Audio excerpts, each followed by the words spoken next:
नमस्कार दोस्तों, DFAIS platform पर आप सभी लोगों का स्वागत है। और हमने जो पॉलिटी की क्लास चल रही थी उसमें मूल अधिकार तक कंप्लीट कर लिया था। और देखिए उसमें वीडियो में थोड़ा जो हमने रेट की थी उसमें तो बंदी प्रत्यक्षीकरण और परमादेश तक कर लिया था। उसमें अधिकार प्रच्छा, उत्प्रेषण और भी चीज़ें हैं, वो हम नीति निर्देशक तत्व के साथ कर लेंगे। अधिकार प्रच्छा, उत्प्रेषण और प्रतिषेध, इन तीनों के बारे में हम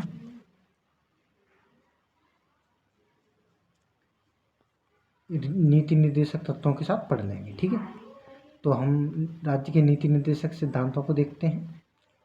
देखिए, भारत के संविधान के भाग 4 में अनुच्छेद 36 से 51 तक राज्य के नीति निर्देशक सिद्धांतों का उल्लेख किया गया है। देखिए, भाग 4 में अनुच्छेद 36 से 51 तक तो आपने देखा है कि अनुच्छेद आर्टिकल 12 से लेकर 35 तक, ये देखिए 12 से 35 तक क्या है, मूल अधिकारों का वर्णन। ठीक है, मूल अधिकार तो 32 तक हमने पढ़ लिया था। 33, 34 और 35 ये सेना से संबंधित हैं। और अपस्पा जैसे कानून जब हम इंटरनल सिक्योरिटी पढ़ते हैं तो वहाँ महत्वपूर्ण होते हैं। ठीक है, तो ये UPSC का मुद्दा है 33, 34, 35, यहाँ नहीं पढ़ेंगे हम। तो हमने मूल अधिकार की क्लास कंप्लीट कर ली थी। तो यहाँ ये देखिए भाग 4 में अनुच्छेद 36 से 51 तक राज्य के नीति निर्देशक सिद्धांतों का उल्लेख किया गया। ठीक है, तो पहले इसमें क्या करेंगे हम, पहले प्रीलिम्स और वनडे एग्जाम के लिए जो इम्पोर्टेंट है वो देखेंगे, क्योंकि यहाँ डायरेक्ट आर्टिकल पूछे जाते हैं और पूछा जाता है कि इन आर्टिकल में किससे संबंधित हैं और क्या कहा गया है। ठीक है, मेंस एग्जाम के लिए इसमें अप्रत्यक्ष रूप से क्वेश्चन आते हैं, तो वो हम डिटेल में यहाँ पढ़ेंगे राज्य के नीति निर्देशक तत्वों में। ठीक है, अनुच्छेद 36 में कहा गया राज्य का वही अर्थ है जो संविधान के भाग 3 में है। तो मैंने बताया था आपको, जब आर्टिकल 12 बताया था मैंने, इसमें कहा गया था राज्य की परिभाषा दी गई थी इसमें। तो मैंने बताया था कोई भी सरकार का, विधायिका हो, कार्यपालिका हो, न्यायपालिका हो, न्यायपालिका लागू कराएगी। राज्य का अर्थ है कोई भी सरकार से संबंधित संस्था हो, कोई भी बॉडी हो सरकार से संबंधित हो, जैसे जिसका गठन विधायिका द्वारा किया गया हो या कार्यपालिका द्वारा। विधायिका मतलब समझें संसद या राज्य के विधानमंडलों द्वारा, और कार्यपालिका मतलब कि सरकार द्वारा स्वयं किया गया हो। ठीक है, तो ये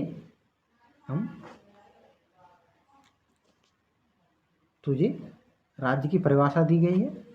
अनुच्छेद 36 राज्य की परिभाषा से संबंधित है। ठीक है, राज्य की परिभाषा आर्टिकल 36, ये आर्टिकल 12 के समान है। 12 में भी राज्य की परिभाषा दी गई थी। और राज्य की परिभाषा मतलब राज्य का क्या अर्थ है, तो राज्य का वही अर्थ है इस सरकार का कोई भी अंग हो, विधायिका हो, कार्यपालिका हो, और इनके द्वारा गठित की गई कोई भी संस्था हो। ठीक है, कोई भी सरकार जहाँ सरकार का हस्तक्षेप हो, सरकार का अंग हो, तो वो राज्य होगा। ठीक है,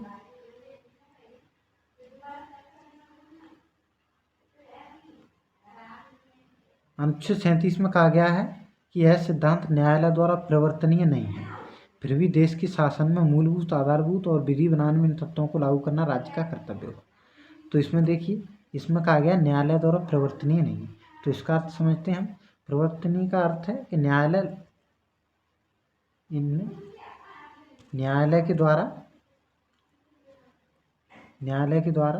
लागू नहीं किया जा सकता, लागू नहीं किया जा सकता। देखिए, हमने जब मूल अधिकार पढ़े थे तो वहाँ क्या कहा था कि मूल अधिकार न्यायालय में प्रवर्तनीय है। मूलाधिकार न्यायालय में प्रवर्तनीय है।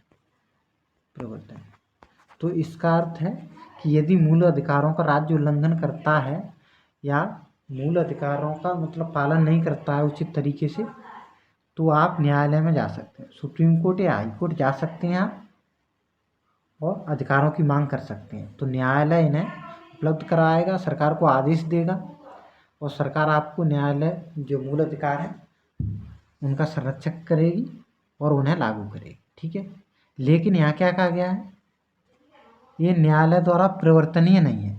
तो आप अगर सरकार मना करती है राज्य के नीति निर्देशक तत्वों को लागू करने से, तो आप न्यायालय में नहीं जा सकते हैं।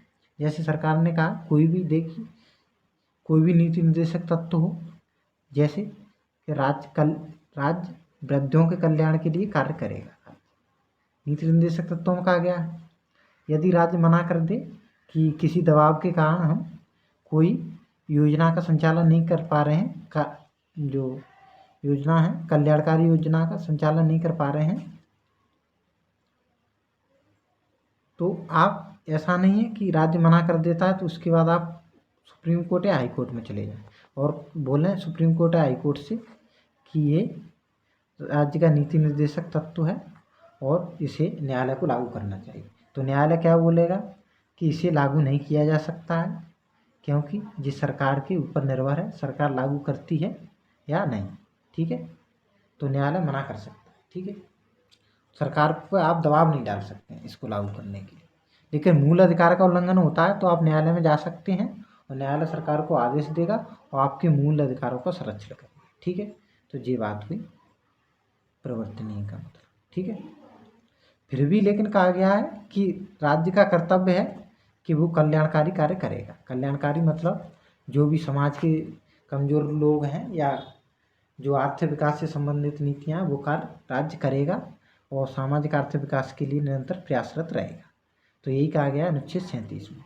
मतलब राज्य भले ही न्यायालय द्वारा परिवर्तनीय नहीं है, मतलब लोग नहीं जा सकते न्यायालय में लागू कराने के लिए, लेकिन राज्य का मूल कर्तव्य है, ये नैतिक है, नैतिक कर्तव्य है राज्य का कि वो इन कल्याणकारी कार्यों को लागू करे। ठीक है, तो ये कहा गया है अनुच्छेद 37। अनुच्छेद 38(1) में प्रावधान किया गया, राज्य लोक कल्याण की वृद्धि के लिए सामाजिक आर्थिक और राजनीतिक न्याय द्वारा सामाजिक व्यवस्था सुनिश्चित करेगा। तो इसमें यही कहा गया है कि लोक कल्याण, लोगों के कल्याण के लिए मतलब राज्य विभिन्न प्रकार की आर्थिक, सामाजिक और राजनीतिक न्याय के लिए कार्य करेगा और विभिन्न नीतियों का निर्माण करेगा, उन्हें लागू कराएगा। ठीक है, तो आप देखेंगे कई योजना चल रही हैं आर्थिक सामाजिक कल्याण के लिए, देखा होगा आपने। तो ये राज्य के नीति निर्देशक तत्वों से अपनी शक्तियां ग्रहण करते हैं। ठीक है,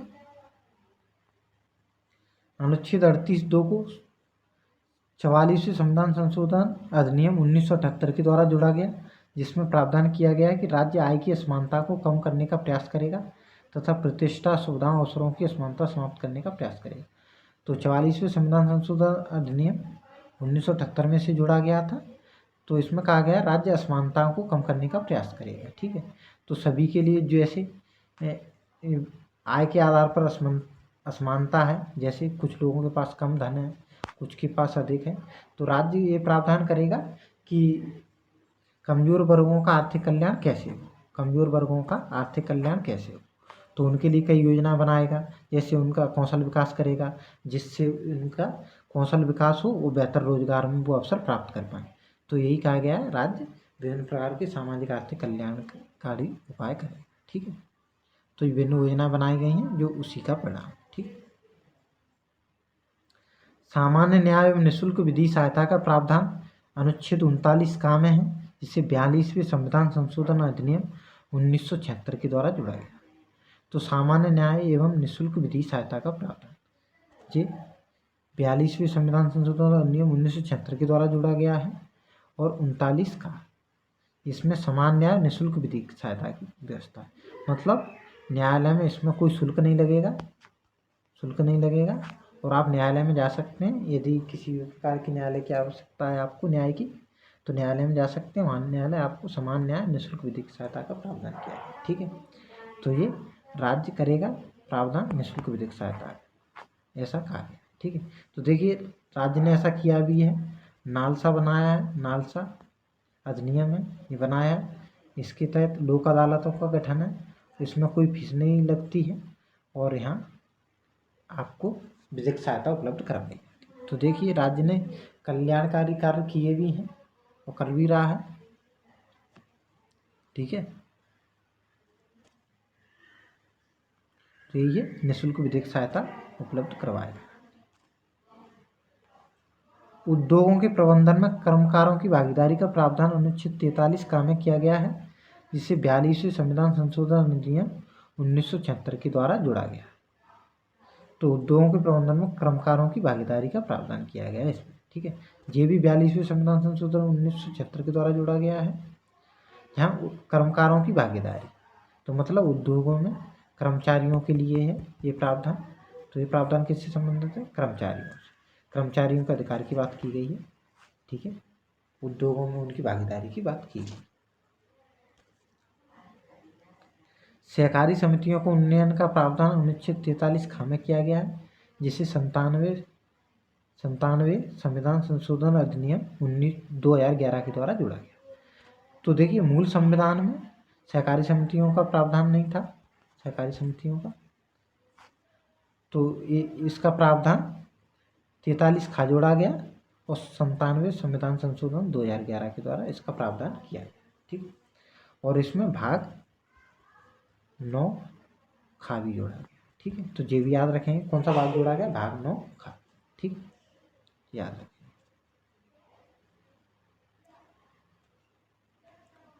पर्यावरण का संरक्षण तथा संवर्धन और वन तथा वन्य जीवों की रक्षा संबंधी प्रावधान अनुच्छेद 48 का में किया गया, जिसे 42वें संविधान संशोधन अधिनियम 1976 के द्वारा जोड़ा गया।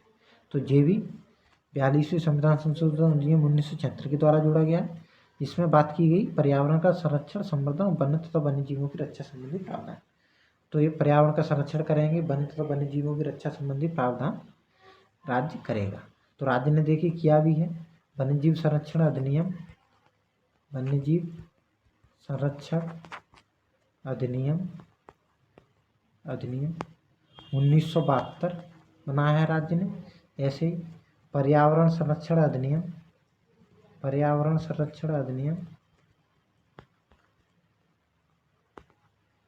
1986 1986 ये भी बनाया है। तो ये पर्यावरण के संरक्षण और वन्य जीवों के संरक्षण के लिए राज्य ने प्रावधान किया, ठीक है। तो याद रखें। देखिए, काम की न्याय संगत और मानवोचित दशाओं तथा प्रसूति सहायता उपलब्ध कराना अनुच्छेद 42। काम की न्याय संगत मतलब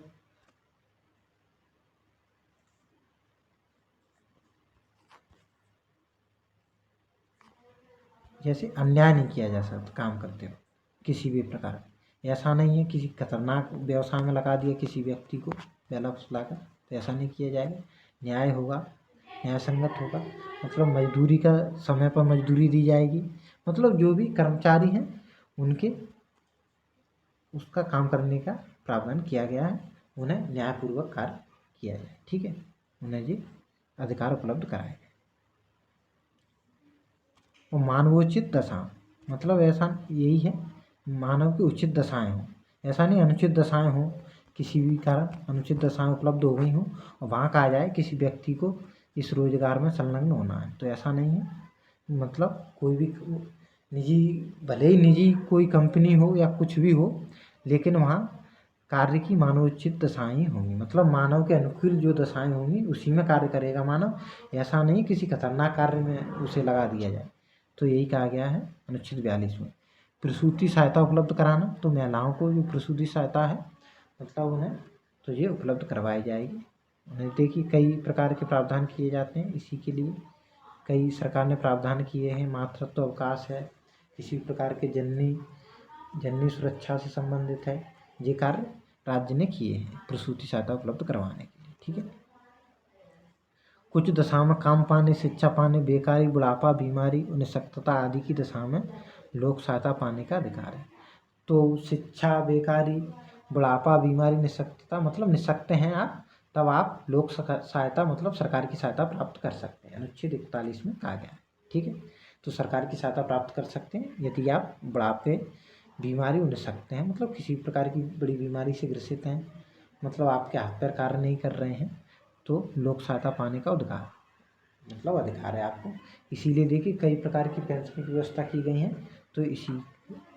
तो अनुच्छेद 41 से राज्य ने ऐसा प्रावधान किया है। इसी के अंतर्गत मतलब कई प्रकार की पेंशन की व्यवस्था है, जैसे वृद्ध पेंशन है, विधवा पेंशन है, ये प्रावधान राज्य के द्वारा किए गए, ठीक है।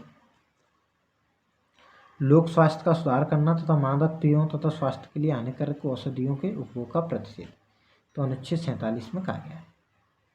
तो लोक स्वास्थ्य का सुधार करना, मादक पेयों तथा स्वास्थ्य के लिए हानिकारक औषधियों के उपभोग का प्रतिषेध, तो इसका मतलब है लोगों के स्वास्थ्य को बेहतर बनाया जाएगा और मादक पेयों और स्वास्थ्य के लिए हानिकारक औषधियों उनका प्रतिषेध किया गया, मतलब राज्य इन्हें इन पर रोक लगा देगा। मादक पेयों मतलब जैसे शराब जैसे एल्कोहल जैसे पदार्थ हैं, ठीक है, जो शारीरिक मानसिक रूप से हानिकारक है, उन पर राज्य रोक लगाए। लेकिन देखिए अभी तक शराब पर रोक नहीं लगी है, तो यहाँ राज्य ने यहाँ सही से कार्य नहीं किया है, क्योंकि शराब पर अभी तक रोक नहीं लगी, ठीक है। हानिकारक कई औषधियाँ होती हैं, उन्हें भी उनके उपभोग को प्रतिषेध करता है राज्य। तो कई हानिकारक औषधियों को उपभोग को प्रतिषेध किया है राज्य ने, वो अनुच्छेद 47 के अंतर्गत किया गया, ठीक है। प्रारंभिक शैशवावस्था की देखरेख और सभी बालकों को 6 वर्ष की आयु तक शिक्षा, तो 6 वर्ष की आयु तक निःशुल्क शिक्षा का प्रावधान है, ठीक है, 6 वर्ष की। अब देखिए 14 वर्ष की आयु तक ये प्रावधान किया गया है, ठीक है, मूल अधिकारों में जोड़ा गया है, ठीक है, 86वें संविधान संशोधन द्वारा।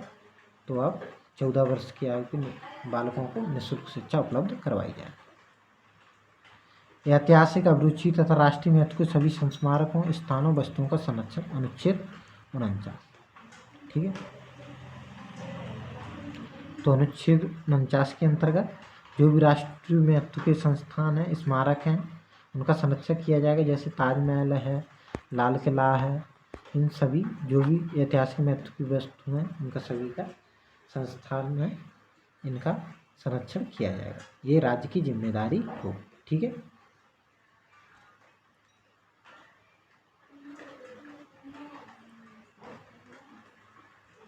ठीक है, और भी हैं इसमें, वो हम अगली क्लास में करेंगे, और भी हैं, अभी बचे हुए हैं इसमें, ठीक है।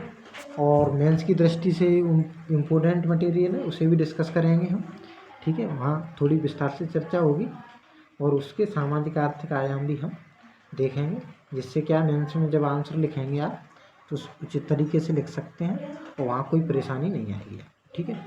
और प्रीलिम्स के लिए इसमें जो आर्टिकल बचे हैं वो भी हम देख लेंगे, ठीक है। तो जो क्लास चल रही हैं उसे आप लोगों को कंटिन्यू करते रहना है, ठीक है। हिंदी व्याकरण की और हिस्ट्री की क्लास भी चल रही है, उसे भी देखते रहना, ठीक है। धन्यवाद।